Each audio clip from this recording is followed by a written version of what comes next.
Well, friends, a third group against Ettifaq, a pretty disastrous result. It shows you the level of the Saudi league. And for goal mode, Cristiano Ronaldo stole a goal from Joao Felix. At least that's what we'll probably see from Cristiano Ronaldo's haters who are going to make fun of him for scoring a rebound goal with his back, which to me isn't a goal that Cristiano Ronaldo intended to score, because with that part of his body, I mean, it wasn't like, I'm going to score a goal with my lower back. It was simply a rebound.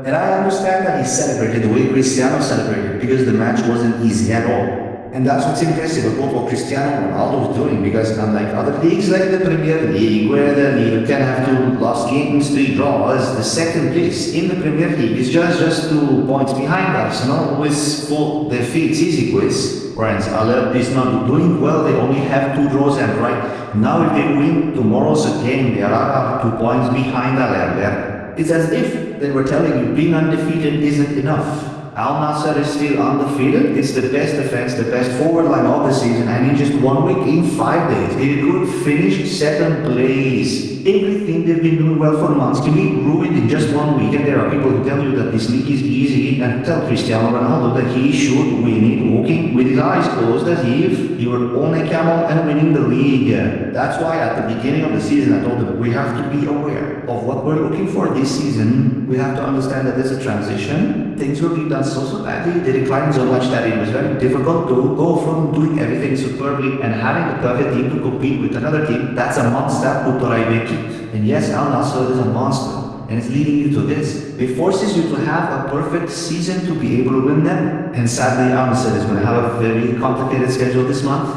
You guys, you can watch it here, look at the upcoming matches, and sadly, even if Al Nassr manages to make a signing, let's say Ederson, Gerson, Casemiro, whoever, it won't happen quickly. He'll probably arrive after the match against Al Jalal, and before that match, you'll face Al Qazadiya, you'll face Al Ahly, and you'll face Al Jalal. There are at least 3 matches where 9 points can be lost, and with 9 points lost, you say goodbye to any chance of winning the league, because sadly, I'm sorry, Al Jalal will lose 3 matches this entire year. I insist we will see their worst period, and in their worst period, they only drew 2. If they start improving their game like they're doing, that's it. And precisely at this time in the calendar, they wait place because they're in the tournaments, whether in Africa or elsewhere. That's when Al Jalal has it easiest. The most complicated matches are when they have their entire squad perfectly fit and when they can put together a extremely important points cushion. So I'm telling you this so that we can make a fair, sincere, honest critique of what's happening with the team and not simply get carried away by the results.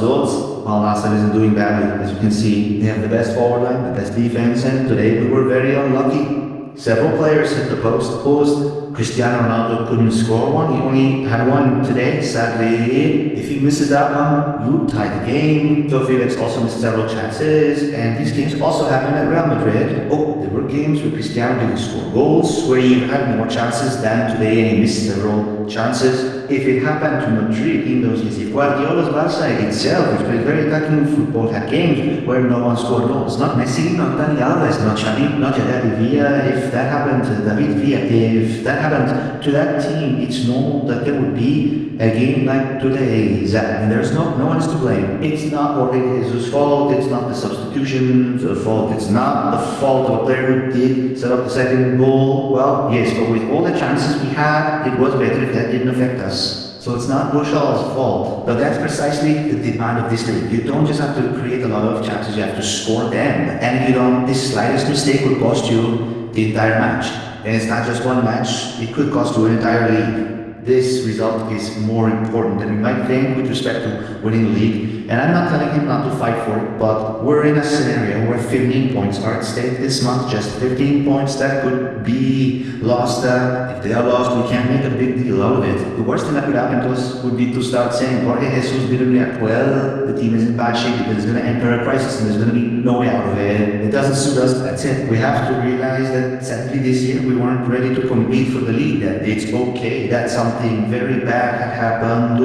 That if Pioli were here, if another coach were here at the time, we wouldn't even be in 5th place. Remember, that's why Al Nassr isn't competing in the Champions League, because things were being done so badly. On the contrary, we should be happy with what we're seeing. There's really a huge change compared to how we've been playing, and obviously we're not happy. There's still room for improvement. We need signings, and that's what we have to say. It's not about criticizing the coach, it's about being fair with what's needed and polishing things up for next year. I think next year there will be more complicated challenges, the World Cup won't be there, and everything will be better. I'm not advocating for the complete abandonment of the league, but rather that we avoid overemphasizing its significance or portraying it as the end of the world, to be frank.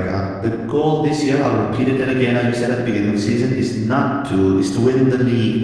If you can win the league, that's amazing. You definitely have to fight for it. But the success of the season is defined more than anything by winning FC2. That's this immense real obligation.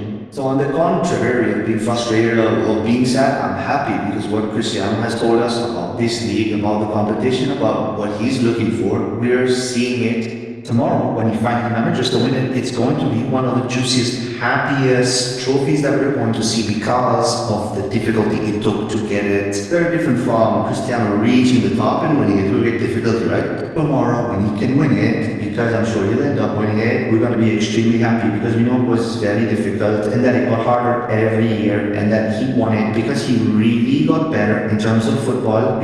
So we have to keep supporting friends. The same thing I was telling you about the Premier League. Look at the Spanish League, how it is in the Barca, how are they doing with Madrid, how are they? They have lost games, drawn games, and are still competing with each other.